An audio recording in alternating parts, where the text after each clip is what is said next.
आप सच में एक टॉप रैंक लाना चाहते हो एसएससी स्टेनोग्राफर 2026 के एग्जामिनेशन में? क्या सच में आप अपने आप को, अपने पेरेंट्स को प्राउड फील कराना चाहते हो? तो आप लोगों के लिए ये वीडियो बहुत इंपॉर्टेंट है।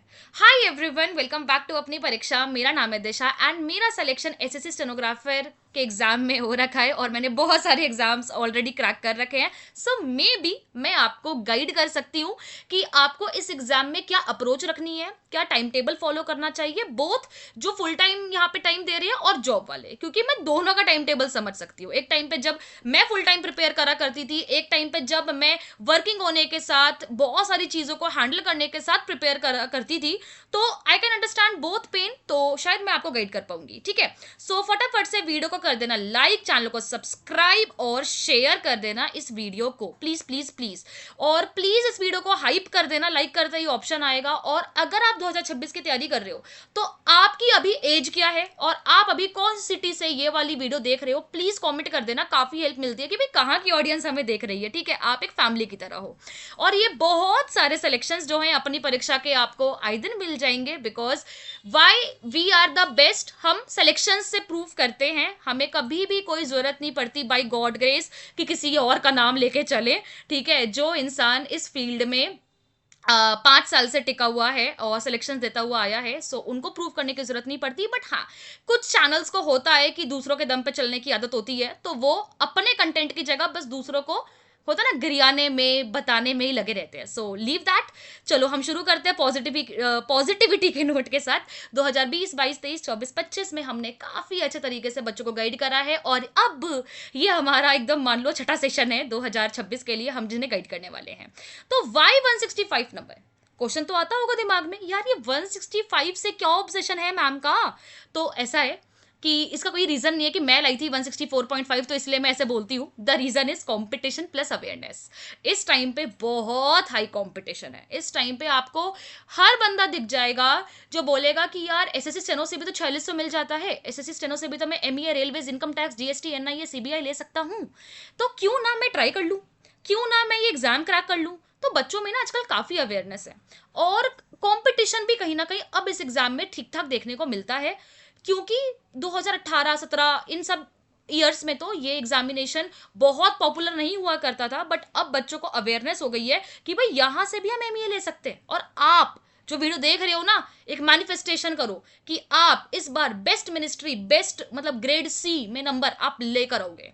तो अब आपका टारगेट क्या होना चाहिए भैया? मैं आपको अगर गाइड करूं ना एज अ मेंटोर, तो मैं तो यही चाहूंगी कि आप इंग्लिश में लाओ 90 प्लस स्कोर, रीजनिंग में लाओ 45 प्लस स्कोर, जीके जीएस में लाओ 20 प्लस स्कोर। ये तो मिनिमम होना ही चाहिए।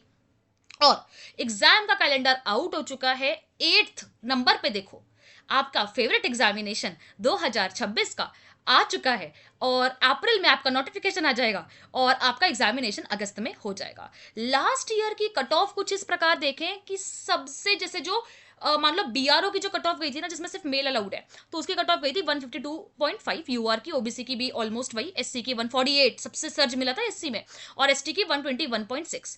तो मैं कैसे ना बोलूं कि 165 आपको लाने ही पड़ेंगे अगर आपको ठीक ठाक मिनिस्ट्री चाहिए तो, है ना? ये चीज भी तो बहुत मायने रहती है। चलो, आपको मैं डेली टाइम टेबल आपका बताऊंगी, आपको वर्किंग वालों के लिए भी बताऊंगी, बट थोड़ा सा बता दूं कि आपको क्या क्या प्रायोरिटी पे रखना चाहिए। ओके, लाइक कर देना वीडियो को प्लीज। आज का टारगेट ज्यादा नहीं है, बस 600 प्लस लाइक है, प्लीज कर देना। ठीक है, और हाइप कर देना। इंग्लिश में ना मैं आपको अपना तरीका बताती हूँ जो मैंने किया था। एंड एक अभी आने वाली वीडियोस में ना, वैसे तो मैं अपना स्कोर कार्ड वगैरह सब कुछ शेयर कर चुकी हूँ, मैं फिर से शेयर कर दूंगी ताकि आपको एक लेजिट प्रूफ ही हो जाए। नहीं तो आप एक काम करना, एसएससी का रिजल्ट निकालना 2024 वाला स्टेनो का, दिशा नाम सर्च कर लेना, तो आपको पता चल जाएगा वो मैं ही हूँ। ठीक है, आप ध्यान देना, वोकैबुलरी आपकी प्रायोरिटी होनी चाहिए, बिकॉज वोकैबुलरी में ना आप सबसे ज्यादा मार्क्स ला सकते हो। आपका आता है सिनोनियम्स, एंटोनियम्स, इडियम, फ्रेजेस वही, और फिक्स्ड प्रीपोजिशन आता है, तो ये आप अच्छे से कर सकते हो। सबसे टफ जो मुझे लगता था वो था फिक्स्ड प्रीपोजिशंस। तो मैं आपको सच बताऊं तो मैंने पिनाकल की बुक्स का काफी यूज करा है और मैं बुक्स को टैग भी कर दूंगी यहाँ पे, आप वो बुक परचेज भी कर सकते हो। That has helped me a lot. A lot means a lot. इसके अलावा आप इंग्लिश के लिए ब्लैक बुक भी ले सकते हो, that is also a good book for vocabulary, it will also help you. उसमें ना अगर आपने वोकैबुलरी की बुक में synonyms, एंटोनियम्स, idioms, one word substitution और साथ में फिक्स्ड वाला जो आपका फिक्स्ड प्रीपोजिशन है, अगर वो आपने ठीक से कर लिया तो आप बहुत अच्छे नंबर ले आओगे। The only thing is revision. अगर आप मेरे को सच में कुछ भी मानते हो, अगर आप देखो किसी की भी वीडियो देखते हो तो आपको लगता होगा ना कि इन्होंने सिलेक्शन लिया है तो ये हो सकता है हमें बता दें कि क्या क्या प्रॉब्लम्स हमने फेस करी है। तो मैं आपको एक चीज बताती हूँ, दिल से बता रही हूँ, रिविजन। अगर आप रिविजन नहीं कर रहे हो ना यार, आप बहुत बड़ी गलती कर रहे हो, बहुत बड़ी गलती कर रहे हो। मत करो ये गलती, प्लीज रिविजन करो ज्यादा से ज्यादा। फिर करो ग्रामर। ग्रामर में पहले चैप्टर को पढ़ो, चैप्टर वाइज क्वेश्चंस लगाओ, सारे चैप्टर्स को खत्म कर दो, फिर मिक्स्ड क्वेश्चंस पे आओ। स्टार्टिंग के 20 दिन बहुत तकलीफ होगी मिक्स क्वेश्चंस करने में, समझ नहीं आएगा, बट धीरे धीरे करके डेवलप हो जाएगा इतना सेंस। फिर आता है आपका पीक्यूआरएस, क्लोज टेस्ट और कॉम्प्रीहेंशन। वैसे मैंने अभी वीडियो डाली है 4-5 दिन पहले, 120 डेज स्ट्रैटेजी, प्लीज उसे देख लेना, वो काफी इंपॉर्टेंट है और आपको मिल जाएगी आई बटन में। तो आरसी के लिए डेली प्रैक्टिस करना बहुत जरूरी है। मैं आपको एक बहुत ही अच्छी चीज बताती हूँ, आपको 3 चीजों का ध्यान रखना है, कंसिस्टेंट रहना है, डिसिप्लिन रहना है, फोकस रहना है। These 3 things are your best friends for now. और सबसे एक और चीज है कि आप चाहे मेरी बात मानो या ना मानो, मैं सही बता रही हूँ, मानो या ना मानो, लेकिन एक ऐसे इंसान की बात जरूर मानना जिसने ये एग्जामिनेशन खुद निकाला हो या जिसने ये जर्नी देखी हो। बहुत सारे आजकल मार्केट में ऐसे भी लोग आ रखे हैं, बिकॉज जहां पे अच्छाई आती है ना वहां पे बुराई भी आती है। जो लोग क्लेम करेंगे कि हम दिलवाएंगे आपको 150 नंबर, हम दिलवाएंगे आपको 170 प्लस स्कोर, ये वो फलाना ढिमकाना, बट क्या जेन्युइनली उन्होंने कभी सिलेक्शंस दिए हैं? क्या उन्होंने कभी देखा भी है कि बच्चों का स्ट्रगल क्या होता है? क्या उन्होंने खुद ने कभी इतना एग्जाम निकाला है? क्या उन्हें खुद को स्किल आती है? ठीक है, बोलने को तो एआई से प्रॉम्प्ट करके ना मैं भी आप लोगों के लिए स्किल जो है रेडी कर दूं, बट जब खुद बोलना होता है, खुद फ्लक्चुएशंस देनी होती है ना, उसमें फर्क होता है। तो प्लीज आप अपना मेंटोर सही से चुनिए। ठीक है, आप अपना मेंटोर सही से चुनिए कि आप क्या सही जगह पे हो। बहुत लोग आपको कोर्स के नाम पे पीडीएफ्स पकड़ा देंगे, बहुत लोग आपको बोलेंगे कि भाई हम पूरा कोर्स देंगे और एक एक सब्जेक्ट की सिर्फ पीडीएफ दे देते हैं, और फिर बाद में आप लोग, वो होता है ना कि हम एक टाइम पे ना 1 रुपए खर्च करने में इतना हेजिटेट करते हैं कि बाद में ना लगता है कि यार 1000 रुपए दे दूं बट सिलेक्शन हो जाए किसी तरह। तो वो चीज नहीं करनी है, स्टार्टिंग से ही ना प्लीज अपना माइंडसेट स्ट्रांग रखिए कि जहां भी हो ट्रस्ट करो और ट्रस्ट के साथ आगे बढ़ो। चलो अब आगे, ज्ञान की बातें बहुत हो गई। रीजनिंग में वर्बल 70% आता है, नॉन वर्बल 30% आता है, और reasoning is the scoring subject. 50 में से 50 भी आप आराम से ला सकते हो, कम से कम 45 प्लस तो ला ही सकते हो, और मैंने भी इसमें 45 प्लस ही लाया है। ठीक है, आई थिंक मेरा स्कोर कुछ 47-48 था, तो एक क्वेश्चन गलत हो गया था मेरा इसके अंदर। तो बाकी मैं यही बोल सकती हूँ कि रीजनिंग में आराम से लाया जा सकता है। जीके, जीके टफेस्ट होती है, तो इसका एक शॉर्ट ट्रिक बताती हूँ। करंट अफेयर्स को करो अभी अवॉइड, साइंस सेक्शन को भी कर सकते हो अवॉइड, बाकी history, polity, geography plus economics 20 plus number लाने में बहुत हेल्प करेगी।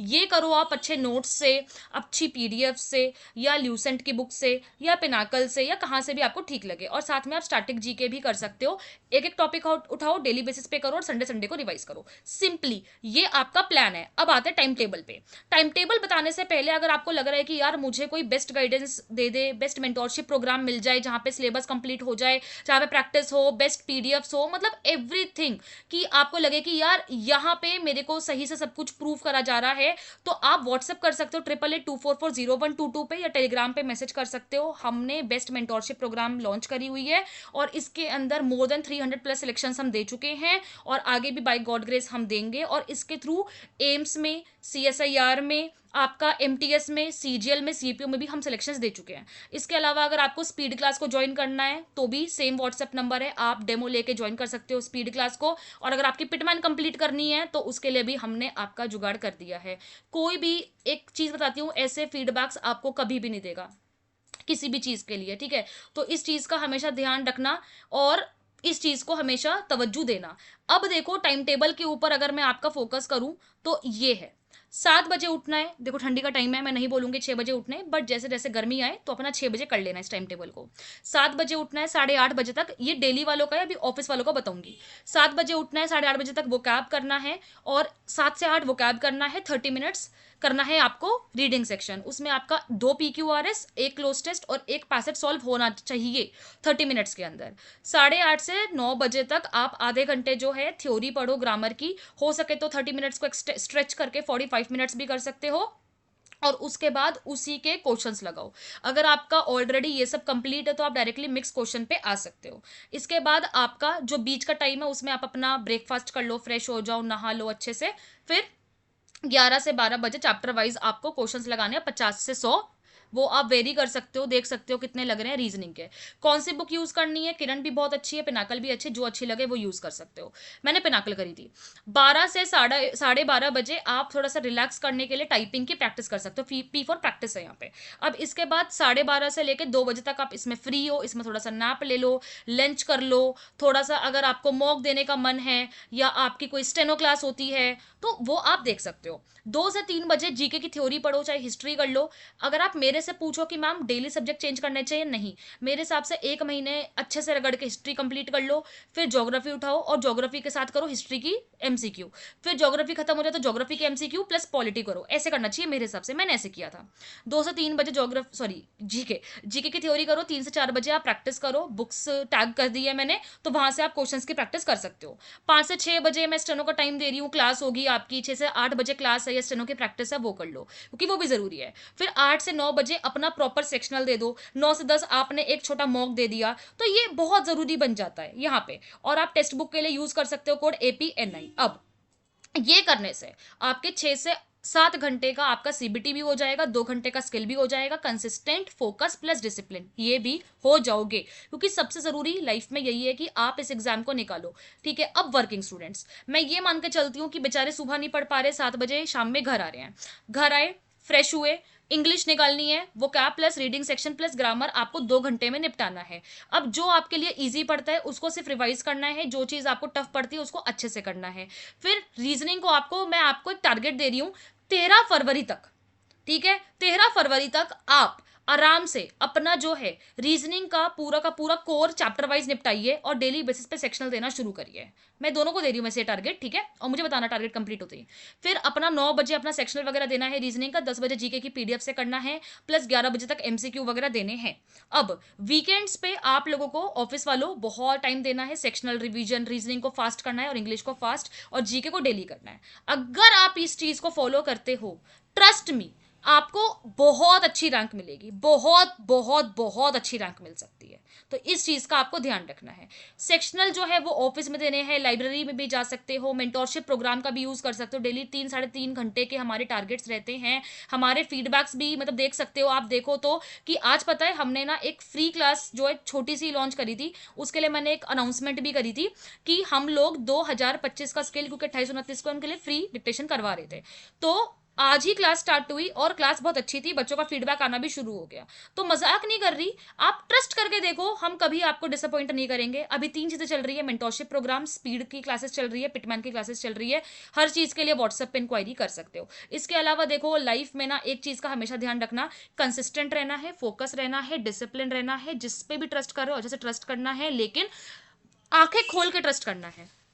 सिलेक्शंस जहां हो रहे हैं, जहां पे बल्क में सिलेक्शन है, इक्के दुक्के नहीं, बल्क में सिलेक्शन है, तो इसका मतलब ये है कि वो जो भी टीचर है, जो भी मेंटोर है, वो बच्चों की जो नीड्स है उसे कैटर कर पा रहा है, वो समझ पा रहा है कि यार हर वैरायटी के बच्चे आते हैं और उन्हें सिलेक्शंस दिलवा पा रहा है। So one of the channels is अपनी परीक्षा, आप ट्रस्ट कर सकते हो। बहुत मेहनत कर रहे हैं हम स्टूडेंट्स के ऊपर। 2026 में तो हमने ऐसा सोच रखा है कि बच्चों को बेस्ट रैंक दिलवानी है और ग्रेड सी में ही सिलेक्शन करवाना है किसी भी हालत में, तो आप ज्वाइन कर सकते हो। बाकी मैं यही बोलूंगी कि अगर आप खुद ही टाइम टेबल फोकस कर रहे हो, सेल्फ कर रहे हो, कोई दिक्कत नहीं है, बस अच्छी बुक्स, अच्छी गाइडेंस, अच्छे रिसोर्सेज करना है। एक बुक को मल्टीपल टाइम्स करना है, ज्यादा बुक्स के पीछे नहीं भागना है और ज्यादा रिसोर्सेज के पीछे भी नहीं भागना है कि यहां से भी ये मिल जाए, वहां से भी ये मिल जाए, नहीं।